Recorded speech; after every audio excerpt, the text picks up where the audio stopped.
Hey, it's me, Destin. Welcome back to Smarter Every Day. I'm very excited to share this video with you because it means a lot to me to see how it's all played out. Years ago, I met a guy named Don Pettit. Don is an astronaut, and he is an incredibly curious person, a childlike love for the unknown and discovery, and he's just an amazing guy to talk to.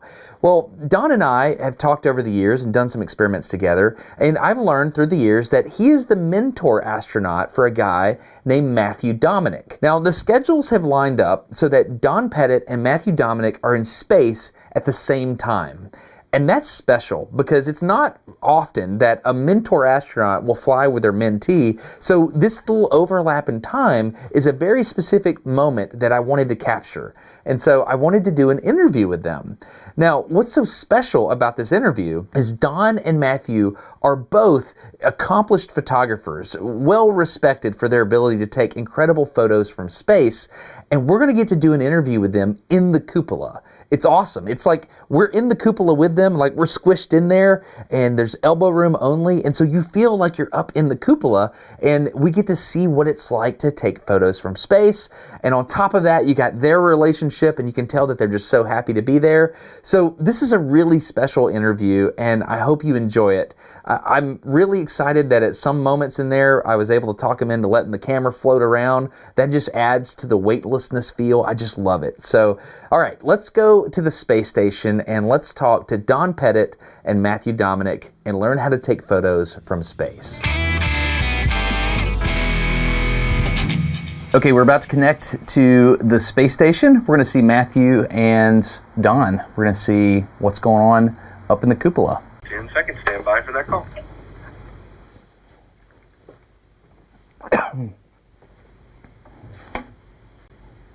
We're ready for the event. How's it going, guys? Check, check. Going great. How do you hear us? Lima Charlie. We hear you loud and clear, even through the vacuum of space. That's quite Loving the life, hanging out in that's the quite cupola with Dawn and checking out the view. That's quite the setup you have there. I just figured our delay out, so I'm going to have to be quiet after I say something. So I am noticing that you've got really good exposure on what looks to be night going away. Is that correct? Absolutely, yeah. We just a couple of minutes ago, one of my favorite things happened. We had the sun just rose up in front of us, and we went through dramatic lighting changes. We actually had the shutter over here in front of us on this side. We had closed, so we weren't burning our eyeballs out. And then just before you called, we were able to open it up as the sun went down on the other side of space station. So yeah, we've got the dynamic lighting is pretty impressive. I'm going to level with you. This is what's going on here. I saw the interview you did with Scientific American in the cupola, Matt. I thought it was incredible. And I happen to know that you guys are like actual real life on Earth friends. And the fact that you are together in space and you're both astrophotographers, this is just the coolest thing. And you both look like kids in a candy store. Is it as cool to be there together as I hoped it would be for you? Yeah, and sometimes we have to focus on what the mission is and not what we would like to charge off and do. It's been an absolute blast up here. You know, we have our jobs that we do during the day that we're supposed to do, and we actually do them. But going off and hopping into the cupola and taking pictures or learning a lot of stuff from Don before I launched. You know, Don and I spent a lot of time in his backyard, and he was explaining some of the things you need to know. Or I'd borrow a camera, and Don would show me a few things in the camera and give me a head start. So it's awesome that just the way things worked out. Don's up here on space station, and we're having a blast. So just so everybody understands, it's my understanding that Don, you are Matthew's astronaut mentor. And so you had to teach him all the little astronaut things that little astronauts learn to do when they first learn to astronaut. We end up teaching each other because Matthew's got these amazing skills that he came in from his background, and we're like two stones that are rubbing the angular edges off as we go through life. It's a blast learning from Don. We both kind of have the same giant curiosity about the world around us, and we both have different backgrounds, but the same immense set of childhood curiosity about everything around us. Well, what I want to know, yeah, go ahead, Don. Oh, hold it, but childhood curiosity. Some of us haven't even grown up yet. So it's an open secret in like the whole NASA community that, Don, you've had a list that you've been writing to take up to station like for a really, really long time. My question is, Matthew, have you gotten to see the list of little experiments he's going to do in his off time? Saturday morning science is going to be amazing. Don's got a lot of cool experiments lined up. I've seen just a glimpse, but I think the whole world is going to grow and learn from what he's going to do up here. That's awesome. So, with your permission, so go ahead, Don. I was just going to say the best is yet to be. I think that has something to do with Shakespeare, but it also applies to orbit. I'm excited for you guys. Okay, so here's the question. We're in a rare situation where we have two really good photographers in the cupola with a downlink, and you have video cameras there. My question is, do you have the ability to move the camera around the cupola on this little talkie talk that we're doing here? Matt, I know Don might not be able to do this, but I know you probably figured it out, right? Yeah, Matt and I had a bet as to whether you were going to ask that, and I thought, no, Destin isn't going to ask that. And all right, so with your permission, I want to know, I want to explore the space of the cupola. This is something I've wanted to do my whole life. Don, in fact, I don't know that you remember, the day we met, you were in the mock-up of the cupola in Building 9. Do you remember that? I remember that, and yes, I do. One thing I do want to point out, the cupola is a pretty tiny, cramped place, and sometimes we've had up to 6 people in here, but looking at special events. But you need a real wide-angle lens in order to gather the scope of what's going on here. And the video camera we've got a wide-angle adapter on it, but it is not the same field of view that you can get on a standard mirrorless camera. Got it. Do you have your Z9 handy? Do you guys have that thing and the wide angle? What wide angle lens are we talking about?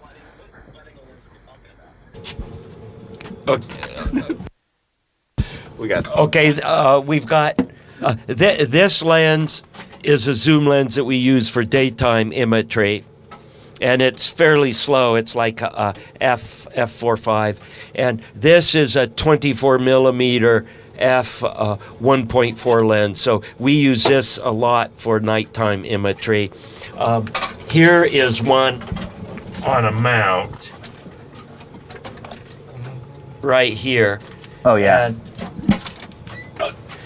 this is a 50 millimeter f1.2 lens. And it's not an ultra wide angle lens. It's kind of considered a normal lens for this format of camera. But man, it really sucks in the light and allows us to do nighttime imagery. Is that a remote shutter you have there? Yeah, exactly. Cable release. This is kind of fun to handle a camera, and one of the really cool parts I enjoy about using a camera up here is if I need another hand, I just leave the microphone where it's at. I can just talk into the microphone, so it's like I have 3 hands. But Don and I have been really having a blast with this 50 millimeter lens. It's an f1.2, so it's really fast. Takes in it's just a giant light bucket, and we've been on different shifts. So Don every morning has been taking pictures of the comet, and then late at night I've been taking pictures of the comet that we've had going on right now, and streaming them down to Mission Control as well. So I've been having a blast doing that. Okay, so what I want to do is I want to get a feel for the space. You have that wide angle on the Z9, like you have the big boy on the Z9. Can you just flip, can you turn the camera on and record video of this, of the Z9? Can you record Z9 video while we're talking? We might be able to do something like that later, but the camera we have right now is the XF. We have a a camcorder, an XF705, on a downlink. It's hardwired into space station. We have a cable running back down into node 3, we call it, and that goes into a coder. So we're actually on a cable with the camera we're currently using. The Z9s are predominantly our still cameras that we use, and we do have some cool 16 millimeter fisheye lenses. We have an 8 millimeter fisheye lens that we put on the Z9, but we have a little spinny wide angle attachment that we put on the camera we're currently on. It's actually kind of fun. You can kind of spin it off, and you can see the perspective change real time there for the camera we're currently using. Oh, that's awesome. Oh yeah, that's it. That's really cool. So you hold the camera. Let's see if you can do a good spin, Don. It's kind of fun to spin it off real nice, and there we go. Now you can see this lens spinning off the front of the camera. We have a good time with the tools we have available. Oh, that's great. That's awesome. So there's a few questions I had when I saw your Scientific American interview, which was great. You were talking about these new filters, and so what I'm wondering, these filters on the window, most of the photos I've seen of space station, of the Earth, the ground's been blown out, but these filters allow you to be able to see you in the cupola and the Earth, correct? I borrowed an idea that the big boys at Hollywood use when they do filming indoors with windows and brightly lit scenes outside. You want them all balanced. And the intensity is just too great to record with standard equipment. So what the big boys do is they put neutral density filters in as a thin film over the windows to balance the intensity between the outside and the inside. And that's what we've done here. I talked NASA into cutting some 4-stop ND filters to fit the cupola windows, and we can put them up. It takes a few minutes to put them up, but it allows balanced video to be done in the cupola. It's really bright outside, and by cutting the intensity down 4 stops, 4 EV, that's a factor of, 16, right? It's huge. And it allows you to balance the internal video with the outside. For still cameras, you don't need that because you can put a flash on and you can pump enough light inside the cupola to balance with the sunlit outside. Actually, I think we can quickly demonstrate it. Behind Dawn right now, you can see we've got filters up over the windows, but we don't have filters on all the windows right now. And if I just turn the camera right here, that window and this window do not have filters on them. So you can see they get a lot brighter just by looking out those 2 windows. I see, but you're using it to light your faces, which is pretty cool. One of the things that I try not to do, and that's to overexpose the whites. If you take the whites and blow out the top end of your detector, then there's no detail at all, and you see that a lot in photography from orbit with the clouds being blown out, and it's really good to at least keep some detail in the brightest part of the region in the clouds. So your sensor's light sensitive, and you have the darker colors and the lighter colors. You're saying you never want your histogram to hit the top. Is that what you're saying? You never want to saturate. Do I understand correctly? Yeah, and I would rather lose detail in the blacks in the low end than to blow detail out in the whites.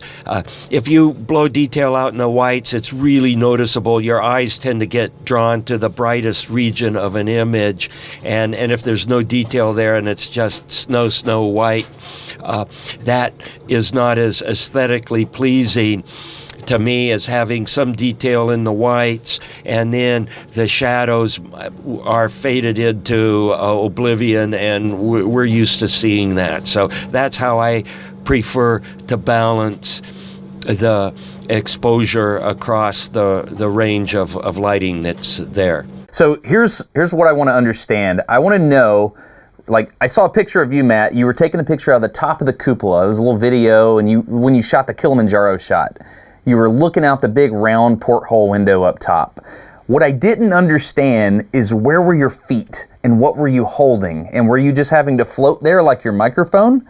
Because you have two hands that are on the camera and you're not anchored. So how were you doing that? That's a great question. I can't show you that right now. We got folks down in that other module, but beneath us, there's little handrails and there's little footholds that you can put your feet on.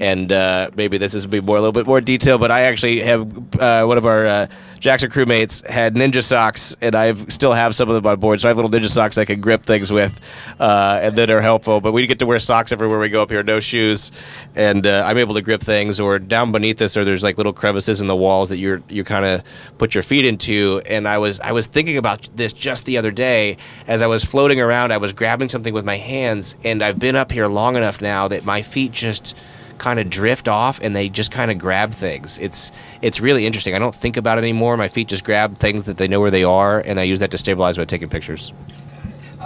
Matthew is right. We would be more advanced as human beings if we had retained our prehensile feet. You need a monkey tail. So you are using your feet below, and you're using the camera above.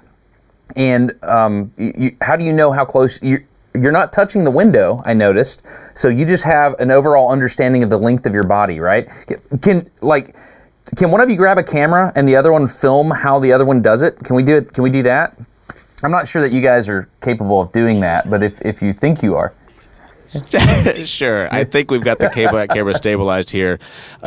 This is say, look, this is one of those moments where you see him holding the camera, the microphone floats, or Don readjusted for me. But a lot of times the Earth is moving by so fast that we have to pick a pretty fast shutter speed. Or you can also, if it's at night and you're trying to take a picture at night, you actually hand track the Earth as it goes by with the camera to reduce motion blur. And so it would look something like this. That's daytime right now, but I'll show you what a night shot would look like in the cupola.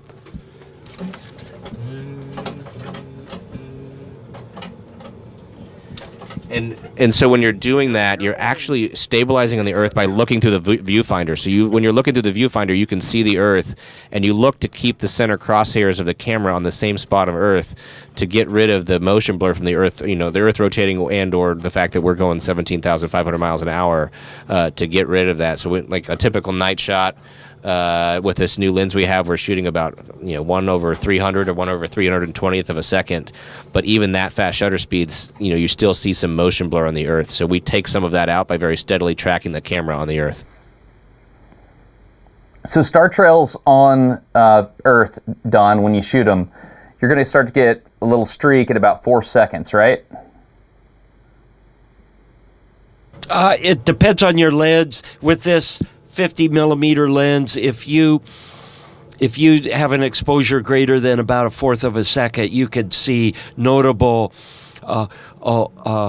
streakiness in the stars. So if you want pinpoint stars, you got to have a shutter speed with a 50 millimeter lens greater than 1/4 of a second. If you intentionally want star streaks, I like to use a 30-second exposure on that, and then just do repetitive exposures, and then assemble them as an overlay in Photoshop.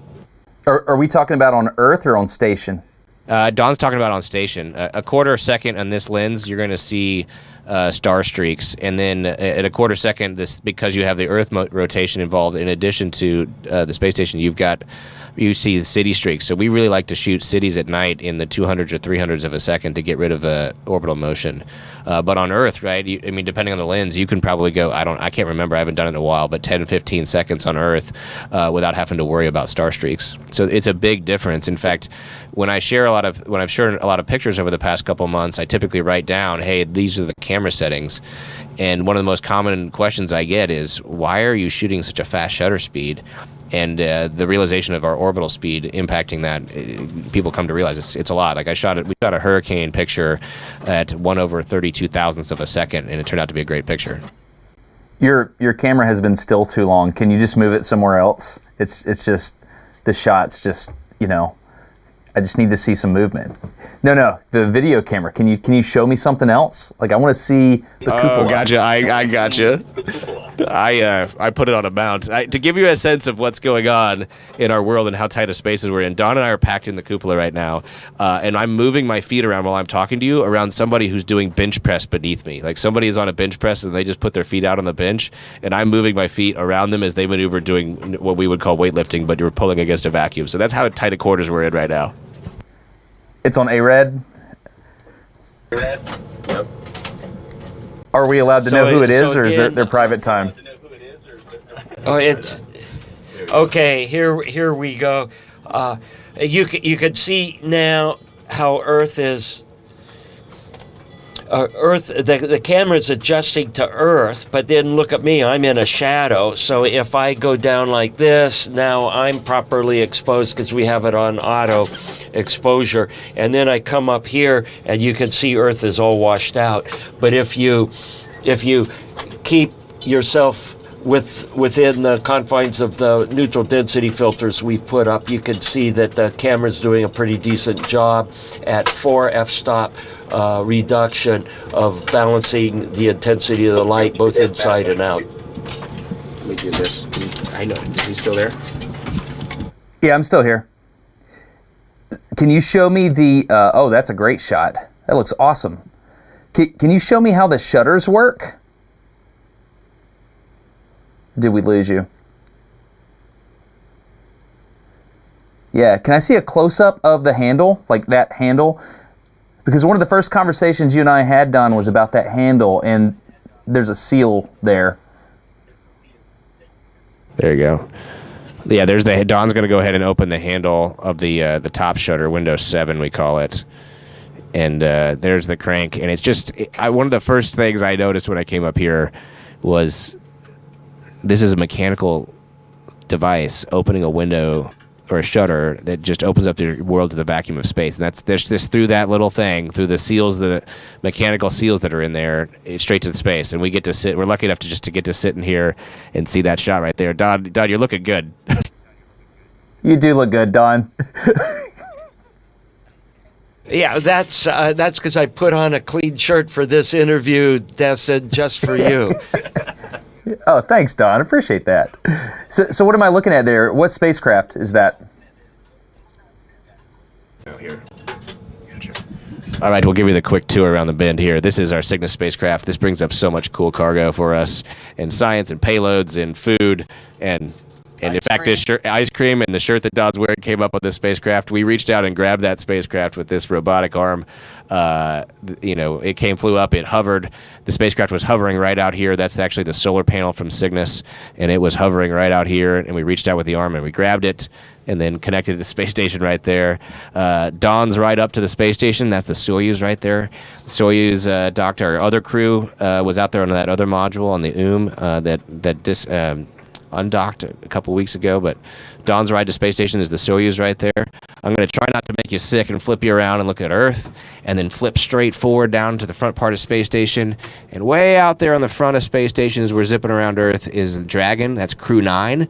That's the crew that just arrived about a week ago. And on the top side that you can't see is Crew 8. And we can spin around and we can see some experiments out there on the Japanese module. And we can see radiators and our solar panels doing good work charging our batteries and running our whole space station. I'm actually enjoying watching the camera adapt to each one of these settings here as it goes through it. You can see how we point into the darkness, inside the cupola, and then Earth, and it just has to adjust really quick, just how bright how the Earth is. But yeah, this is one of the cool windows. There's not always a lot of structure out this window, and then flip around, and that gives you the full tour of the space that we have here on the out the window look. From the Russian segment on the aft part of space station up to the front of the space station, and then Don gets to sit right here and talk to you about it. And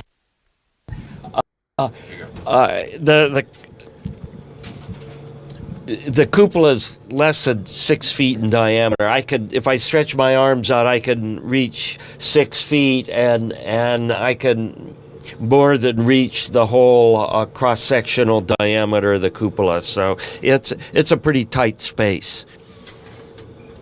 Don, question for you. How do you feel like young astronaut Padawan Matt has done with the teaching that you gave him? What do you think about the shot he got, the high altitude event? A picture, which picture did you say? The Sprite? Yeah, the Sprite. That's what it was. Thank you. Yeah. What do you think about Matt's picture of the Sprite?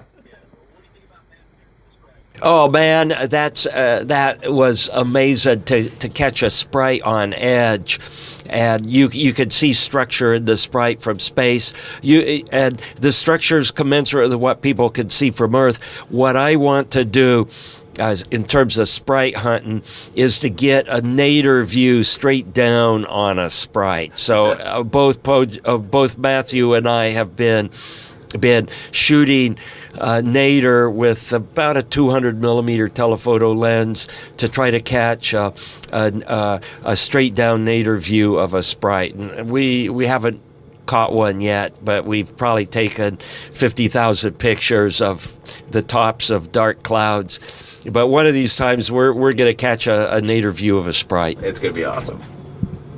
And to be clear, a nadir view is orthogonal to the surface of the Earth out window 7 there. Is that correct? It would be right down that way. So we've been shooting straight down out that window, and then I've been shooting out towards the front. So we look at the map, and we look at the weather for where we're going to be, and we're able to identify where there's going to be thunderstorms. We target thunderstorms that are right after sunset so that they have the most energy in them. You want to have all that energy from the sun during the day built up in the earth, and that creates the most energetic thunderstorms, and we target those. And then, we're just trying to shoot a lot to try and capture this event. So you can either shoot by maybe setting up an intervalometer, but the limits of the camera are only half a second. So we've been using the remote shutter. The remote shutter has a lock feature, and so you can fire off, a shot that's every. If you're shooting maybe a 50th or a 60th of a second exposure, we can lock it down so there's only 5 milliseconds in between. So you're just shooting. You'll crank out maybe 2,000 or 3,000 images in a short period of time. Yeah. So Matt, you're about to leave, man. We've got just a little bit of time here before comm loss. But my question for you is, this is the Cupola. This has been your spot for 6 months now. Your first time flown astronaut. What do you feel sitting in that room right there with that guy right beside you? Like, what are you feeling right now, knowing you're about to go home? So many feelings. Grateful. Like, Don and I spent a lot of time before flight talking about things, and Don gave me lots of great advice from just how to fly in space, what the problems you're going to have, or just about photography and what you need to do. And one of the things Don had me do before flight, and I took it on, was I would check out these cameras. NASA's really nice. They let us check out the cameras, and I practiced a lot. So that paid off. So practice, paid off up here. But things that I'm feeling are obviously grateful that Don showed me those ways of what to do and how to get there. And then I feel an immense sense of responsibility as well. I remember floating into the cupola for the first time 6+ months ago, and just looking outside and thinking that I had some responsibility to take as many pictures as possible to capture what my eyes have seen, to share with the world. This is insane view. I don't think I've got there yet. I think I've got a long ways to go, but it's really hard. And what a mission to have, to try to take as many pictures as you possibly can. We've clogged up the downlink a little bit. The KU bandwidth we have, the satellite bandwidth, has been limited by how many pictures we've taken up here, trying to capture that. When you get back, I'd like to just have a couple of your minutes to find out what your favorite picture was, or one of them. But before we leave, I just want to say there's another Don that we should recognize, and that's your dad. Your dad has a long history of this kind of stuff, right, Matt? Your dad's name's Donald too, right?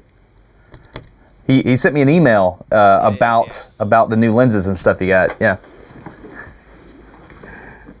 Yeah, no, my dad was a photographer. He was a photographer in the U.S. Air Force, and then continued that career doing local production and direction. And so, Don Pettit has pointed out that I know a little bit about composition and setting up a photo, and I think a lot of that came from watching my dad set up photos and looking at some of the photos my dad did, some of that intuition about how to quickly pick up a camera, point, and shoot to capture a moment. Sometimes up here you just don't have a lot of time. I remember one time I was up here with Mike Barrett was shooting, and there was just the moon looked just right. I ended up pulling out, this 50 to 500, quickly throwing in a card, resetting the camera, and shooting the moon over Mike Barrett's shoulder in just a couple of seconds. And so I think kind of that intuition for composition comes from a young age of doing it and watching my dad doing it. So thank you to my father for that one. Dons are important. So I just want to say, I think we're about to lose comms, guys. Thank you so much for your time. I just wanted, if I'm honest, I wanted to capture video of you two in space together because I love it. And anybody that's ever interacted with you knows how special this is. So thank you for your time. I really appreciate it. And Don, I'm looking forward to seeing all the things you do on orbit. Yeah, like I said, the best is yet to be. I really want to know what that means, but I'm looking forward to it. Thank you so much for the interview. Much appreciate it. Thank you, gentlemen. I appreciate you. You're great guys. Thank you, Mission Control. I'm grateful for your time. Justin, that was fabulous. That was so much fun. All right, that was an awesome interview. It was a full circle moment for me, having met Don in a mock-up of the Cupola and then getting to talk to him in the Cupola. That was really, really cool. These guys are on social media. If you want to follow them and get their photos, I'll leave their handles down in the video description. Just follow them, man. It's a really cool timeline cleanse for whatever's on your algorithm. You get to see really cool pictures from space, and they're interesting people. So go check that out. Also, you can follow NASA at NASA Astronauts. That's really cool. I have a thing that I do that's I think you might find interesting. It's called Who Is in Space? A guy named Jeff and we post all kinds of stuff from people that are in space at any moment in time. So I'll leave that handle down below as well. You can also check it out at whoisinspace.com.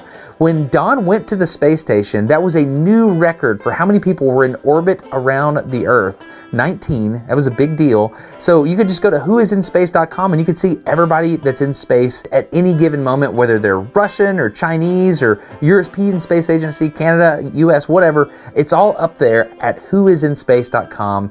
I think you'll really enjoy that. One more thing, there's a Smarter Everyday thing I'd like to tell you about. It's a Patreon. So I have a Patreon account, and basically what that is it's like a goodwill engine. If you enjoy Smarter Every Day and you appreciate what I do and you see what I'm going for here and you're like, man, I want Destin to be able to keep doing this and not have to worry about sponsors or anything like that. For people that like that and they want to pitch in, they go to patreon.com/smartereveryday and they just kick in. And I'm grateful to everybody that does that. But one of the cool things we do every year is there is a Smarter Everyday sticker team where I thank people for sticking with me on Patreon. So the way that works is every year I physically mail a sticker to your house if you are a supporter at patreon.com/smartereveryday. So that was the Supersonic Baseball team. One year we had the James Webb Space Telescope space team, and last year we had the exploration team. This year we're working on the sticker for the sticker team, and if you are a patron, you can suggest what the sticker team is this year. So there's a post on Patreon, go check it out, and I will physically mail a sticker to your house. And the cool thing about it is it's like a little club and you get it the year that you support. So if you've never done it before, this is a great year to jump in on the sticker team. It's going to be really fun. So thank you to everybody that supports on Patreon. I'm grateful. And I'm honored that you would spend time watching my videos. I put a lot of time into them and I enjoy it. So I think that's everything. So feel free to subscribe to Smarter Every Day if you want to. If not, no big deal. I'm just grateful that you're here. That's it. I'm Destin. You're getting smarter every day. Have a good one.